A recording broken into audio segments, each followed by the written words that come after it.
Bonjour à tous, c'est Willy. Aujourd'hui, nous allons parler du droit des associations dans le cadre de la préparation à l'examen d'agent sportif. Je rappelle qu'il y a une distinction entre la préparation à l'examen d'agent sportif, qui est uniquement et exclusivement réservée aux Français qui vivent en France et qui veulent passer l'examen d'agent sportif, et l'examen FIFA. Dans le cadre de cette préparation, il y a une matière qui est quand même essentielle, c'est le droit des associations. Je rappelle que le sport en général est de nature, on va dire, amatrice. Une industrie d'amateurs au sens juridique du terme et non pas péjoratif. Et donc, je prends l'exemple du football. La plupart des centres de formation, des fédérations de football ont des statuts d'association. Et donc, le droit des associations, qui est un élément essentiel au niveau de l'examen, a vraiment une place très importante. Il faut bien le maîtriser. Ici, il s'agit de savoir quelles sont la manière dont on peut, par exemple, créer une association. Ce sont les formalités administratives. Il faut aussi parler de la gestion d'une association, les différents acteurs qui dirigent l'association.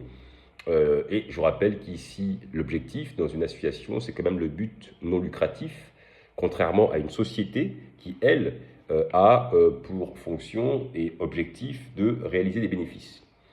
Lorsque vous étudiez bien le droit des associations, vous allez être beaucoup plus à l'aise dans le droit du sport. Et donc, parlons d'abord on va dire en préambule du chapitre 1, qui est les formalités administratives d'une association. Il faut déjà commencer par indiquer que ce soit dans le cadre d'une société ou dans le cadre d'une association, il y a les statuts. Les statuts, c'est le document, le certificat de naissance d'une association et d'une société. Et donc, les statuts sont l'acte fondateur d'une association. Il s'agit d'un contrat signé par au moins 2 personnes, 7 minimum si on prend la spécificité de l'Alsace et la Moselle. C'est un contrat qui est établi librement. Il faut aussi intégrer que les statuts peuvent être soumis à des obligations particulières pour certains types d'associations. Les statuts sont l'acte de naissance de l'association. Ils comportent les informations décrivant l'objet, c'est-à-dire qu'est-ce que vous allez pouvoir faire et quel type d'activité vous allez pouvoir développer dans le cadre de l'association, mais également les règles de fonctionnement on va dire, de gouvernance. Parce que, comme tout type de structure morale, parce qu'il s'agit ici d'une personne morale, à distinguer ici avec une personne physique, la personne morale, c'est une organisation qui n'est pas vous êtes la personne physique, comme vous êtes vous, votre nom, votre prénom avec une carte d'identité.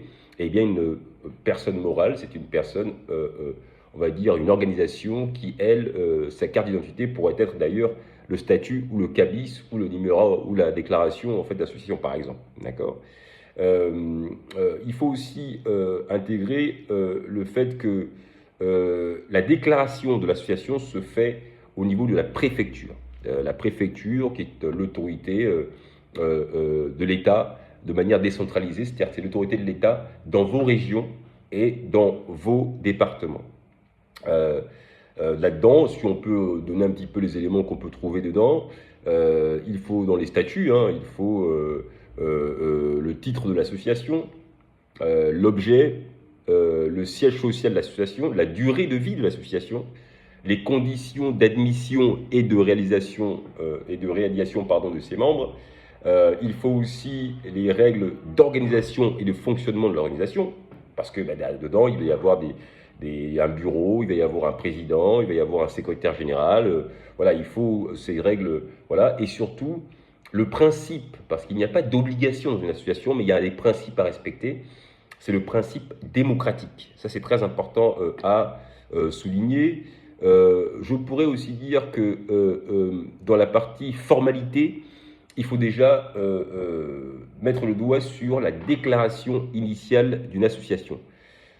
Pour pouvoir conclure un contrat, il faut et pouvoir d'ailleurs exercer et agir en justice. Je rappelle qu'une association peut très bien agir en justice, ce qu'on dira ester en justice, ou alors demander des subventions voilà, auprès des différents organes de l'État. Eh bien, il faut il faut effectuer une déclaration au greffe des associations. Elle donne lieu à une publication au journal officiel des associations. Voilà, c'est le JOAFE, journal officiel des associations et fondations d'entreprises. Et c'est en faisant cette déclaration-là, au JAOFE, que l'association pourra avoir une personnalité morale. Vous pouvez très bien créer une association qui n'est pas déclarée, cependant, elle n'aura pas la personnalité morale, donc elle ne sera pas reconnue sur le plan de l'État, et vous ne pourrez pas ester en justice, vous ne pourrez pas demander des subventions et avoir en fait des droits qui sont donnés effectivement. Voilà. Ça, c'est le point important. Il faut bien sûr, comme une entreprise, une déclaration au journal d'annonce légale. Le greffe du tribunal vérifie si les points importants sont respectés, c'est-à-dire l'association compte au moins 7 membres. Les statuts contiennent le but, le nom, le siège de l'association. Le nom choisi se distingue notamment des noms des associations qui existent, parce qu'il faut quand même avoir une personnalité, on va dire une spécificité sur votre nom. On va dire aussi que les statuts prévoient que l'association doit être inscrite au registre des associations. Vous pouvez le prévoir dans les statuts ou non. Je vous rappelle que les statuts, c'est vraiment les éléments qui vont permettre de regarder l'association au fur et à mesure que votre activité va se développer. C'est vraiment votre code d'honneur et code de conduite plutôt. Il faut aussi parler des membres, parce qu'une association peut avoir des membres, il peut y avoir une cotisation, il faut une gestion des membres. Comment on intègre un membre? Comment un membre est radié? D'accord? Ça, c'est très important aussi de pouvoir l'intégrer là-dedans et aussi réaliser les assemblées générales annuelles. L'association, évidemment, fait l'objet d'une immatriculation, d'accord, au même titre qu'une société. Je vous rappelle que nous allons pouvoir étudier aussi le droit des sociétés. Il y a des similarités entre le droit des associations et le droit des sociétés. Cependant, il y a des différences qui sont majeures, d'accord. Lors de son inscription et de sa déclaration en préfecture, l'association reçoit automatiquement un numéro d'inscription au répertoire national des associations, c'est le RNA. Elle doit en outre demander son immatriculation au répertoire Sirène, donc le Sirène, pour solliciter des subventions de l'État. En gros, il faut que vous ayez une existence juridique en tant que personne morale qui peut justement demander des éléments. Je vous rappelle dans l'ensemble que les associations sont régies par la loi de 1901. C'est cette loi qui régit depuis si longtemps le fonctionnement des associations. D'accord. Le fichier RNA est le fichier national qui est géré par le ministère de l'Intérieur et qui recense l'ensemble des informations sur les associations. D'accord. Il y a aussi ce qu'on appelle les associations d'utilité publique. Ça, c'est intéressant parce qu'elles sont reconnues sous certains critères par l'État comme étant d'utilité publique, c'est-à-dire qu'elles vont aider et améliorer les conditions pour le plus grand nombre. Utilité publique. D'accord. Ça, c'est aussi un élément. Il faut comprendre que le RNA, le répertoire national des associations, ne concerne pas les associations qui viennent juridiquement de l'Alsace et de la Moselle, parce que là-bas, ils ont un statut particulier, donc c'est vraiment en dehors de cela. Bien sûr, on a parlé du répertoire Sirène. Ensuite, il y a des associations qui souhaitent travailler avec l'État et qui doivent en fait travailler avec l'État et surtout demander des subventions, etc. Dans ce cadre-là, une association peut obtenir un agrément. D'accord ? L'agrément, c'est finalement la reconnaissance par une autorité publique de l'engagement d'une association dans un domaine particulier. D'accord ? Ça peut être la protection animale, par exemple. L'agrément est accordé par l'État ou l'un de ses établissements publics, préfecture par exemple. Pour en bénéficier, l'association doit remplir des conditions générales et éventuellement d'autres conditions propres à chaque agrément.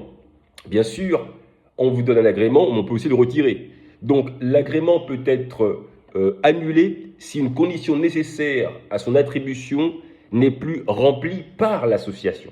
D'accord ?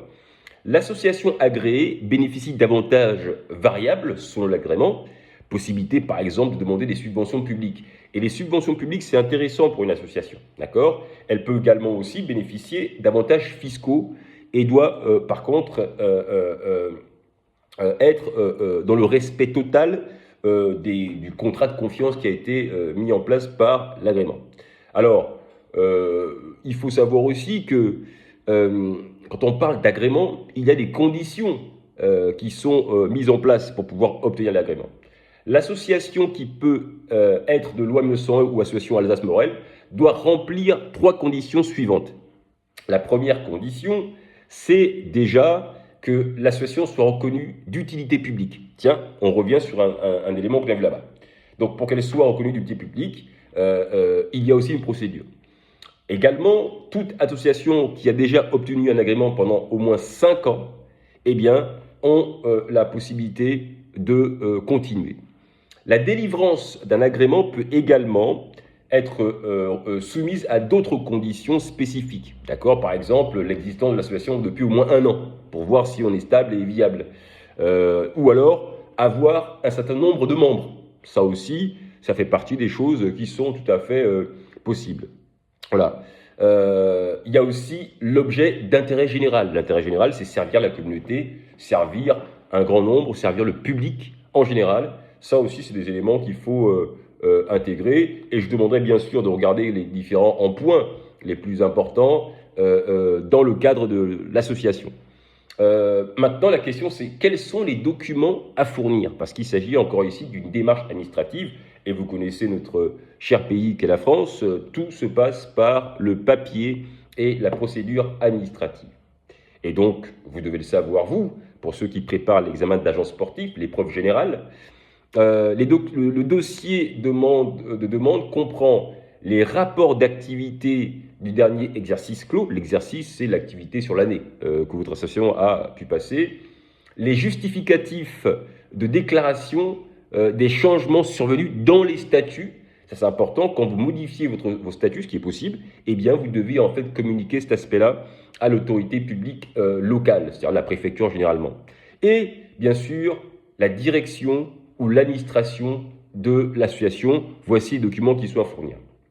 Il faut quand même rappeler que l'association qui n'a pas l'obligation de publier ses comptes annuels doit, en outre, fournir ses états financiers approuvés du dernier exercice clos.